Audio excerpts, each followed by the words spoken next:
আজ নিষিদ্ধ কার্যক্রম নিষিদ্ধ আওয়ামী লীগের ডাকা লকডাউনে ময়মনসিংহে কোনো প্রভাব পড়েনি।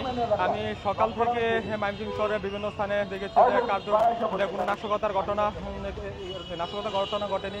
Mymensingh railway station, Majhkhanda bus station এবং ময়মনসিংহ ব্রিজে এখানে যান চলাচল স্বাভাবিক অবস্থায় রয়েছে এবং ময়মনসিংহ থেকে ছেড়ে দেওয়া ঢাকাগামী যে ভাত আছে এই ভাতগুলো সকাল থেকেই ঢাকাগামী ছেড়ে গিয়েছে।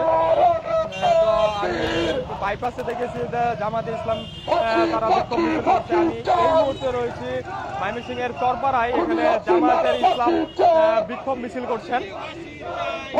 আপনাদের দেখাচ্ছি যে জামাত ইসলামের বিক্ষোভ মিছিল।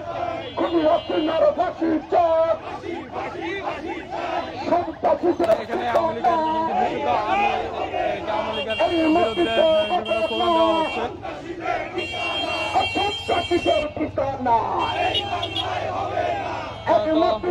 এখানে দেখছি যে ময়মনসিংহের জামাতে ইসলাম এবং ইসলামী আন্দোলন বাংলাদেশের নেতাকর্মীরা এখানে চরপাড়া মোড়ে অবস্থান নিয়েছে, যাতে নিষিদ্ধ সংগঠন আওয়ামী লীগ কোনো নাশকতা করতে না পারে সেই জন্য তারা এখানে অবস্থান নিয়েছেন।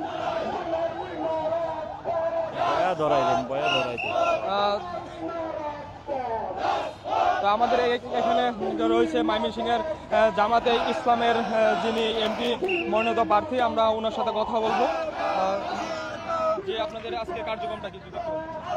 আমাদের কার্যক্রম বলতে আমরা বাংলাদেশে বিগত সময় যারা মানুষ মেরে হত্যা করেছে সকল হত্যার বিচার আমরা দাবি করি এবং বিশেষ করে ফেসিবাদের আস্থানা, বাংলাদেশে ফেসিবাদের কোনো কার্যক্রম চলবে না, এটাই আমরা মানুষদেরকে জানান দিতে চাই। আগুন দিয়ে মানুষ পুরার যে ঐতিহ্য আগে ছিল, যেটা হাসিনা শুরু করেছিল, সেটা আবার ফিরিয়ে নিয়ে আসার চেষ্টা করতেছে। সেটা আমরা সাধারণ মানুষদেরকে নিয়ে আগুন দিয়ে মানুষ মারার প্রতিবাদে প্রতিহত করার জন্য আমরা রাজপথে আসছি। আমরা এই বর্তমান সরকার ইন্টারিম গভর্নমেন্টকে আমরা সহযোগিতা করতেছি। আমরা চাচ্ছি যে বিগত সময় প্রত্যেকটা ঘটনার প্রত্যেকটা হত্যার বিচার হোক। এই বিচার বাস্তবায়ন করার জন্য আমরা রাজপথে আছি। বিচার বাস্তবায়ন করার জন্য আমরা সার্বিকভাবে সহযোগিতা করতেছি। মানুষের জানমালের রক্ষা করার জন্য আমরা রাজপথে। ধন্যবাদ আপনাকে। এখানে আমরা দেখেছি যে গতকালকে তুলনায় এখানে একটু কম ময়মনসিংহ থেকে ছেড়ে দেওয়া যে ভাগগুলো থেকে অনেক কম যান চলাচল করছে।